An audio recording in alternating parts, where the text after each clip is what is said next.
বাণিজ্য, শিল্প এবং বস্ত্র ও পাটমন্ত্রী খন্দকার আব্দুল মুক্তাদির বলেন, কোরবানির চামড়ার সুষ্ঠু ব্যবস্থাপনা এবং শিল্পায়নের মাধ্যমে দেশের চামড়া খাতকে আরও শক্তিশালী করা সরকারের অন্যতম লক্ষ্য।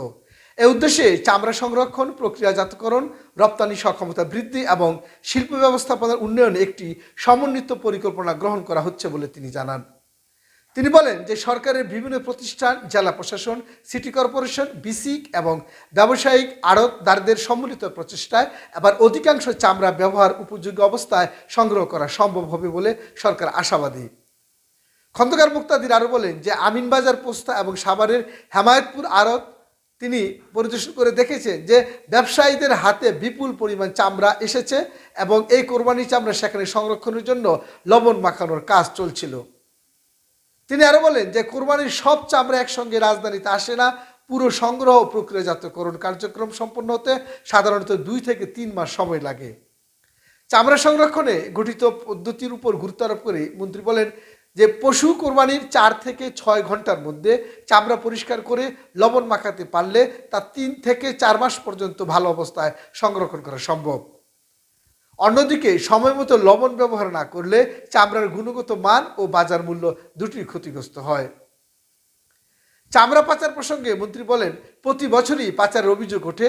সরকার চায় দেশের একটি চামড়াও যেন অবৈধভাবে সীমান্ত পেরিয়ে না যায়। এই জন্য সংশ্লিষ্ট কর্তৃপক্ষকে কঠোর নজরদারির নির্দেশ দেওয়া হয়েছে। ওই সময় তিনি সাভারের চামড়া শিল্প নগরী এবং সেন্ট্রাল ইনফ্লুয়েন্ট ট্রিটমেন্ট প্লান্ট বা সিইটিপির সক্ষমতা বাড়ানোর কথাও জানান। তিনি বলেন, বর্তমানে প্রকল্পটি দৈনিক সক্ষমতা 25,000 কিউবিক মিটার হলেও বাস্তবে তা 14 থেকে 18,000 কিউবিক মিটারের মধ্যে সীমাবদ্ধ রয়েছে। তাই প্রয়োজনীয় সংস্কার ও উন্নয়ন কার্য হাতে নেওয়া হবে।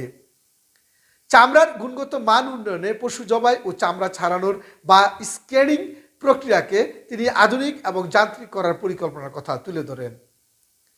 মন্ত্রী আরও বলেন যে বর্তমানে দেশের যে চামড়া ও চামড়াজাত পণ্যের অভ্যন্তরীণ বাজার এবং রপ্তানি মিলিয়ে বার্ষিক লেনদেনের পরিমাণ প্রায় 12 থেকে 15,000 কোটি টাকা। সঠিক পরিকল্পনা ও ব্যবস্থাপনার মাধ্যমে এই খাতকে দেশের অন্যতম প্রধান রপ্তানি শিল্পে পরিণত করার লক্ষ্যে নিয়েই এগুচ্ছে সরকার। কোরবানি চামড়ার সঠিক সংরক্ষণ, পাচার রোধ এবং আধুনিক শিল্প ব্যবস্থাপনার সমন্বয়ে দেশের চামড়া খাত নতুন সম্ভাবনার দ্বার উন্মোচন করবে, এমনটাই প্রত্যাশা সংশ্লিষ্টদের। Share business 24, Dhaka.